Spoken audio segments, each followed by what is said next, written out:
Please subscribe and don't forget to press the bell icon to get notified whenever we upload a new video. Hello and welcome. You're watching Business Lunch. Let's take it straight to our colleague Nigel D'Souza, who's joined in with the management of Hindalco. Over to you, Nigel. Well, thanks so much for that, Nisha. We have with us Mr. Satish Pai, the MD of Hindalco, who joins us from the sidelines of the Motilal Oswal conference. Pleasure talking to you as always, Mr. Pai. Thanks so much for joining in and speaking to us here on CNBC TV18. Let's get straight, sir, to pricing. Alumina prices in the last month or so, they're up by nearly around 20%. So what's the sense you get? What's the sustainable level in terms of alumina pricing? And more importantly, can that give some legs to aluminium pricing going ahead? So the alumina prices have been quite strong because of disruptions in the supply chain. So two things have happened. The Alunorte refinery, which is like a 7 million ton alumina refinery of Norsk Hydro, has got some regulatory problems and is running at less than 50% capacity. And recently there have been some labor troubles in the Australian refinery. So as a result of those two, alumina prices have shot up.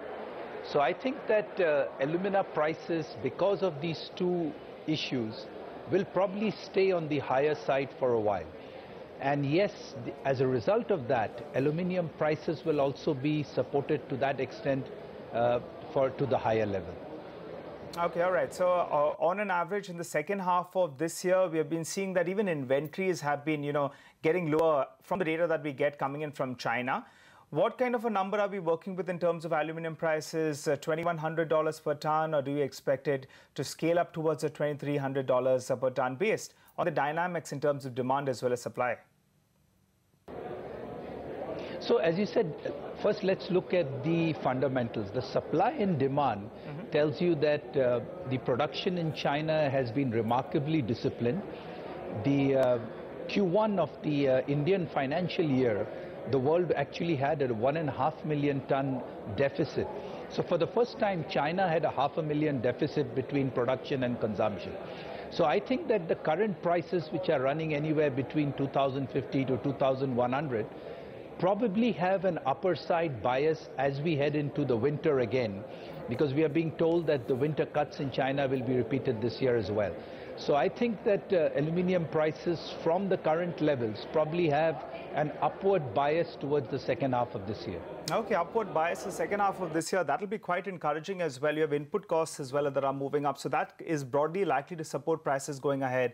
But Mr. Pai, if you could give us a sense, in terms of alumina capacity, you're adding some capacity at Utkal from around 1.5 million odd. Any further capacity addition plans that you have in India? So on the alumina side, we are going to finish the brownfield expansion of 500,000 tons. And I think, as we have said, once we finish that, we'll probably be looking to add an additional 1 million ton train in Utkal later on. Yes. So we do have plans to expand further. Okay. Another niggling worry is in terms of power availability, Mr. Pai. If you could give us a sense of, are you all receiving the adequate coal via linkages? Is there a bit of a gap? Because there are various complaints that state that maybe, in fact, besides power companies, some steel and aluminium prices companies, they have been struggling for coal availability. Comment on that, sir. Yes, so the coal tightness happens every monsoon. So this monsoon is no different from last year's monsoon. And that happens because of rains and because railway lines get clogged. So at this stage, it is fair to say that coal deliveries are quite tight. But I also expect that as soon as this monsoon period finishes, we should be getting our requisite amount of coal. So yes, during monsoons it's tight, but I'm not so worried post the monsoon time. Oh, that's good news then. If you're not so worried, sir, and you expect it to return to normal levels, that'll be quite encouraging as well. But let's talk about the big acquisition, Aleris. Out there, the expectation is, and what you'll have outlined, is you're expecting that EBITDA number to go towards $350 million. It looked like, a tall ask, but as per the last quarter's numbers, it appears that it's on the cards. Comment on that, sir, and also tell us any further appetite in terms of acquisitions coming in from Hindalco. Is that a possibility? So look, the first thing is, as you said, we made a very strong case that our acquisition of Aleris was fairly priced at about the 7.2 multiple based on that 360 million. Right. And as you can, as you yourself pointed out, the first quarter earnings of Aleris proved the point that our acquisition was made at that reasonable price at that 7.2 multiple. We think there is a further upside based on synergy, but that can only come after we have closed the acquisition. I think that for the next couple of years on Novelis side, we have already declared quite a good plan of organic growth along with the Aleris acquisition. If you remember, we declared a 200 KT expansion in the US for auto line, another 100 KT in China. So as a mix of organic and inorganic, we have quite a good plan in Novelis. So if I come back to India now, besides the Utkal expansion, we have also said we're going to be spending roughly 6,000–7,000 crores on doubling our downstream capacity to meet the Indian demand. So in India, All right, so that's the management of Hindalco with our colleague Nigel D'Souza, and Hindalco stock is up about 3%. He was talking about the latest acquisition that the company made, but one important worry that the aluminium industry is really facing right now is also cheaper inputs coming in, and that's something that they're lobbying around with. So that's one thing to watch out for when it comes to Hindalco, but it's not just Hindalco. The overall market's looking extremely strong at this point. Take a look at the key indices, Sensex, Nifty. It's yet another day of record levels. So a stupendous start to the week, I would say. And it's a mid-cap universe which is also participating in line. But what's really taking all the sheen is the banking stocks. In fact, ICICI Bank is the biggest gainer, Sonia. It is. You know, the most important comment, I think, from the Hindalco management is that alumina prices, which have been really strong up until now, are expected to head up higher. So we're not done with the upcycle in metal prices just yet. That's the word coming in from the management. So I think that's what the street is taking heart to as well. We'll take a short break on that note. On the other side, RBI's February circular deadline to resolve stressed loans over 2,000 crores ends today. More on this important event when we return.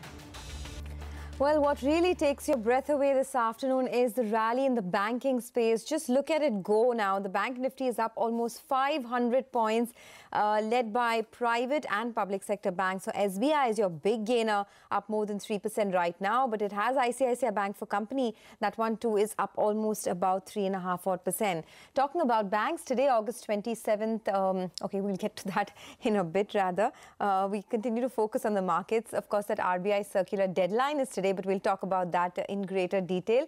Ritu Singh is here. It's a big day for banks and borrowers. The Feb 12th circular, as I said, all stressed loans over 2,000 crore rupees must be resolved in 6 months or taken to the bankruptcy court. That is the NCLT. The 6-month deadline ends today. Ritu Singh is here to tell us which are the companies that are likely to be taken to the NCLT and which may be resolved. Ritu, over to you.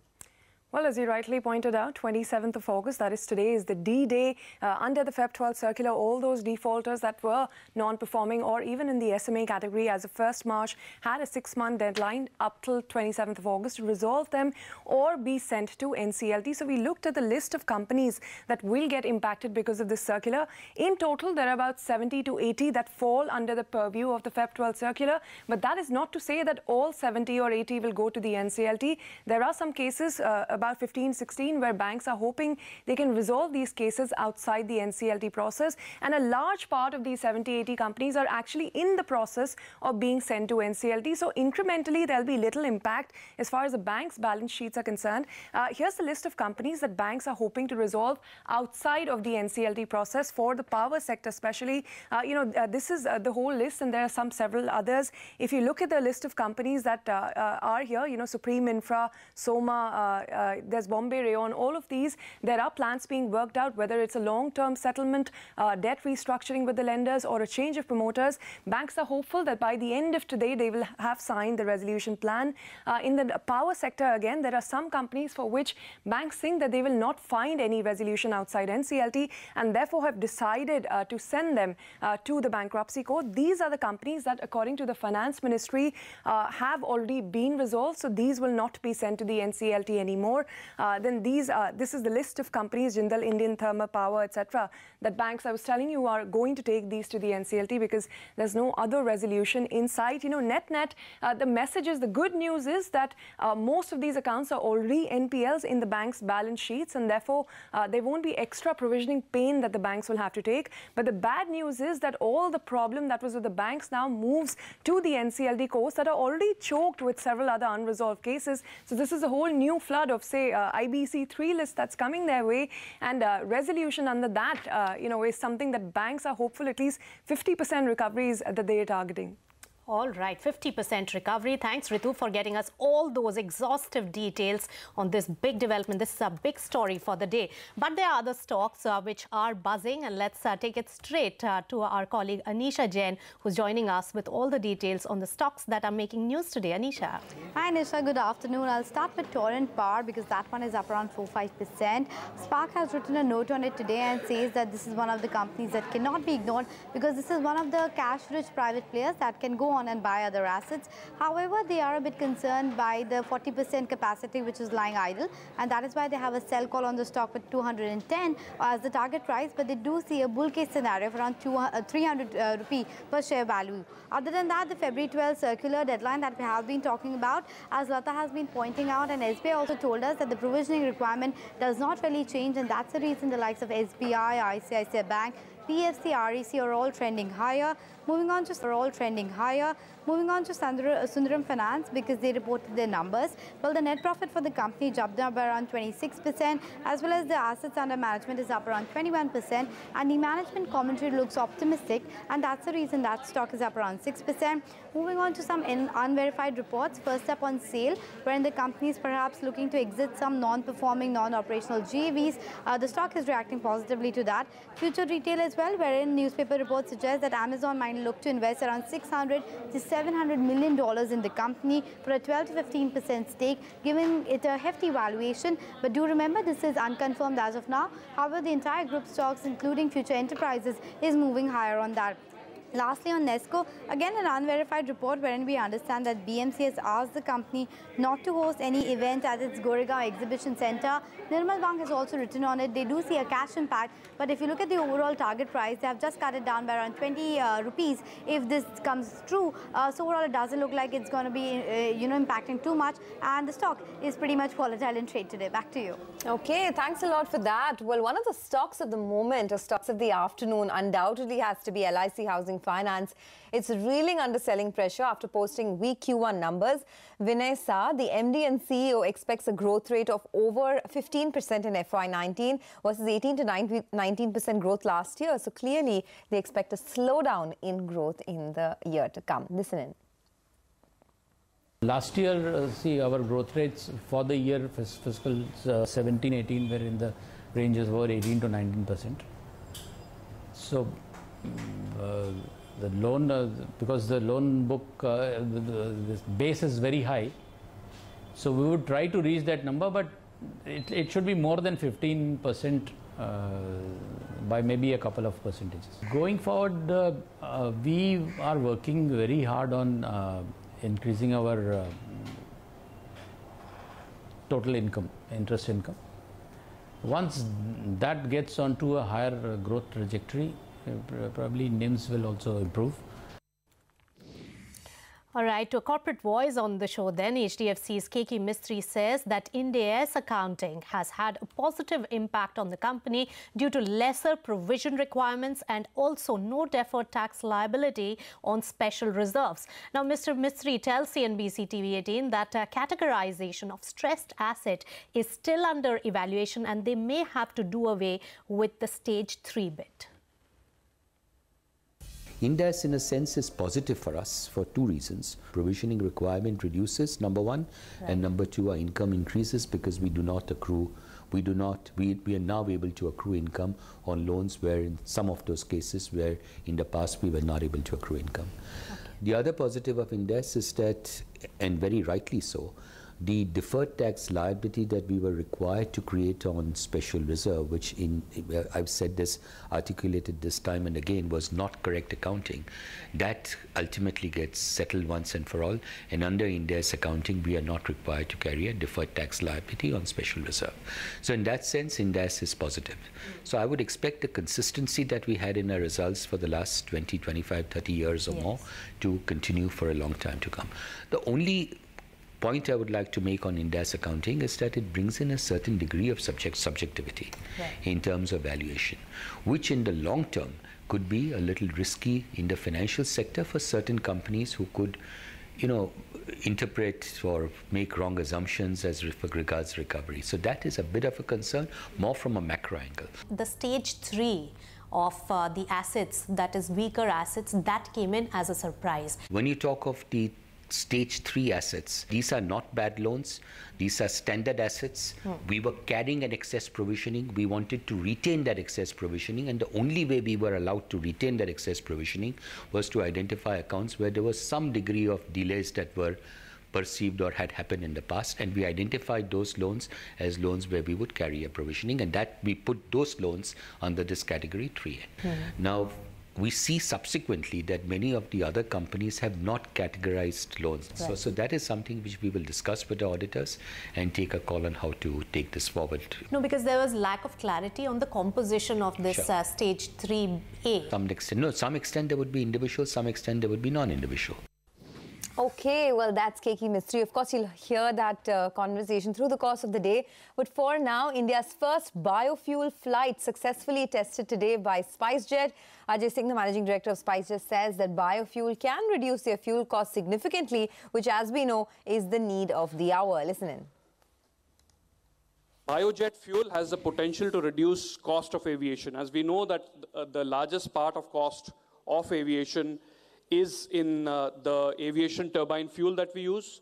Biojet fuel has the potential to reduce that cost significantly by up to 15 to 20%. Welcome back, and markets holding strong at this point. Banks are the leaders at this point. But if you look at the contribution of Nifty 50, Cipla is one counter which has just slipped into the red, is trending at the lowest point in the trading session as well. So they're just a handful of stocks which are in the red as far as Nifty 50 is concerned. And Cipla has been showing some bit of underperformance. Sun Pharma for the news coming in, and Eicher Motors as well as Bharti Infratel. But the rest of the market is roaring at this point. Advanced decline is showing a lot of strength. Let's take it straight to some news development of the day. And the Amaravati bonds listed this morning on the BSE, and the bonds were oversubscribed 1.5 times.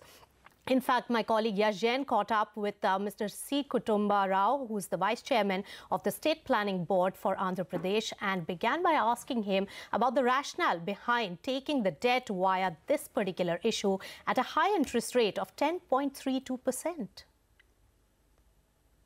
We don't think that 10.32 is a high price, because interest rate regime is now in upswing. It's an cycle has changed, and moreover, as of now, the market-driven rate is close to 10.32, and in fact, the bonds which are issued by Uttar Pradesh government are now trading at 10.48 and 10.5 also. Therefore, to say that the coupon rate is high is, I don't think, is superfluous and unnecessary. There are certain reports which also suggest that the resources for which you're raising this particular debt, that may not be sufficient once they are up and ready to service that high debt which the state has at this point of time. What are the other alternate ways in which you're looking to raise further funds in order to service that debt and maintain it going forward? Today, fundraising is not a problem at all, because you have so many multiple choices and you have so many options to raise funds in different ways. What are the options that you're looking at? Like making an overseas issue of masala bond and tapping the investor interest from domestic investors and even NRI Telugu population, and many other corporates which are interested in taking part in the development of the Amaravati also. Therefore, we don't see getting funds as a constraint at all. And as you know, this is not a project where you deploy money in just 1 year or 2 years. It will take some years where you keep investing in the city, 10,000 crores in 1 year, 20,000 crores in 1 year, like that. It will keep on. But definitely, once the ecosystem is in place, the city will be a self-generating revenue one. Therefore, repayment of the loans which are taken also is not a problem. In the recent past, we've seen the ties with the central government, not being the best. Was that also lack of support from the central government as far as development of Amaravati is concerned? Was that also a reason to look to market as far as raising the funds which you've raised are concerned? I would like to answer the question in a different manner, because we are living in a cooperative federal system. Therefore, when the state has been bifurcated without any rationale or against the wishes of the people of Andhra, we expected full cooperation from the center in building the capital. Today, the assistance which is coming from the center is not to our expectations, and our pace of construction of the capital or our speed at which we are moving ahead with the development, we thought center is not matching us in the same manner. That's why we are looking at all options also, but definitely we expect at some point even center to pitch in its quota of funding also. Okay.